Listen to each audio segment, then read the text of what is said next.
Every once in a while you come across an old bike just waiting to be refreshed and modernized. A bike that was perhaps purchased in a moment of fleeting inspiration and that subsequently spent most of its life stored in a garage somewhere. Yes, that's right, I'm talking about the retro 90s mountain bike renaissance that's going on right now. And I gotta admit, even though this channel usually leaves retro builds to those who are much more qualified than I, Old Shovel and Spindat for instance, this recent find was just too good to pass up. In this video, my longtime buddy Paul and I resurrect is too strong of a word. We repurpose an old 90s mountain bike with modern accommodations and give it new life as an adventure commuter kind of thing. But the video is going to be less about the actual technical requirements of building a bike and more about the shared experience and how this long forgotten bike was a catalyst for a really fun weekend build. So all of this to say, if you're looking for a typical how-to or product review, then you may want to click to a different video this time around. This is a 1993 Specialized Hardrock Ultra in the iconic 90s cranberry and purple fade colorway. It's pretty much pink and purple, which is very 90s. It was a $60 Craigslist find and it came as a complete bike, but some parts were missing and a lot of parts were really outdated. The Shimano 200 GS 3x7 drivetrain would have represented state-of-the-art indexed shifting in 1993, and combined with the 1-inch threaded headset, the square taper bottom bracket, and the foot-long brake levers, it really reminds us just how far mountain bike technology has come in the past 28 years. Nonetheless, my buddy Paul, who actually owns a bike, and a friend who I've known since junior high school, almost 25 years ago, decided to come down to SoCal from the Bay Area to make a weekend out of it in the Bike Sauce workshop. He brought the Hardrock along with his dad's old Schwinn mountain bike, which would serve as a donor bike for some of the parts in this build. Other parts came from eBay, a few select last-minute items came from a local shop, and of course a couple of key pieces to this build were sent over from our good friends at Ritchey Design, but more on that later. So on Friday morning, we got to work stripping down the bike, and we were actually pleasantly surprised at how relatively easy everything came out. Now, typically with bikes that have been sitting for nearly 30 years, things can start to seize, and parts can start to degrade, making it much more challenging to work on.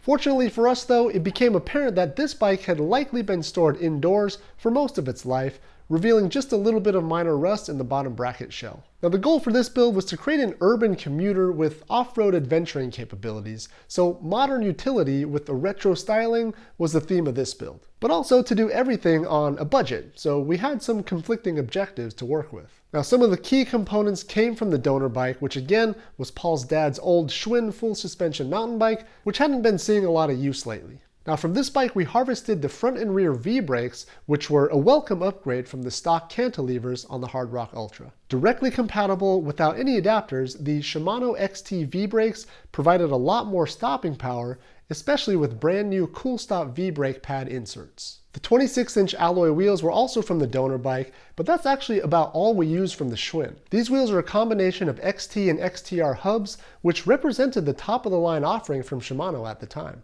The rims are the Mavic X517 alloy rims, and they were surprisingly straight given their age. The spokes needed to be tensioned, but aside from that, everything about them was pretty solid. Now for tires, Paul went with the black-walled Maxxis DTH tires in 26-inch by 2.15, which is a bit contradictory to the style of the build, since apparently DTH stands for drop the hammer, which is certainly not something this bike was intended for. Still, I think they strike a nice balance of width, rolling resistance, style, and of course price. Now these tires replace the iconic and very nostalgic Panaracer Fire XC Pro tires that I used to run on my old GT XCR 3000, back in 1999.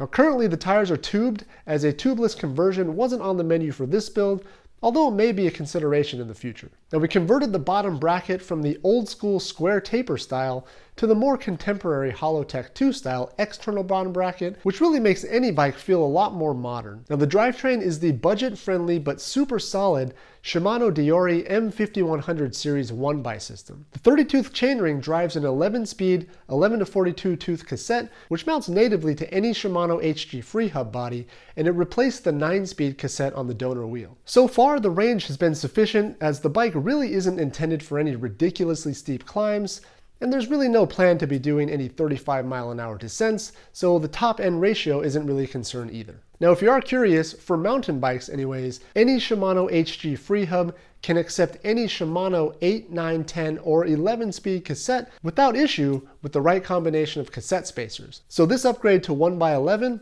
was a direct swap onto the donor hub. Now the Derailleur is also from the Deore line, and it shifts really well, and in my opinion, it really represents the sort of maximum performance to cost ratio. No bells and whistles for sure, but it's got a functional clutch and everything just works. New cables and housing all around really lightened up the brake lever feel, and it crisped up the shifting quite a bit. We used a quill stem adapter to allow for a standard threadless stem on the upgraded traditional 1-inch threaded headset with sealed cartridge bearings. Now the quill stem adapter had to be cut down a bit so we could bury it in the short head tube, and for the headset, it's kind of a long story, but ultimately we did need to slot a secondary crown race so that it would fit over the fork crown. Now this of course is fine for systems with sealed cartridge bearings, as technically the race is inside of the cartridge unit itself, but this is certainly not an option for headsets with loose ball bearings. The Ritchey Comp 4-axis 30-degree riser stem and the super unique Ritchey Comp Kyote bars were actually sent over to the channel from our friends at Ritchey Design in support of this build,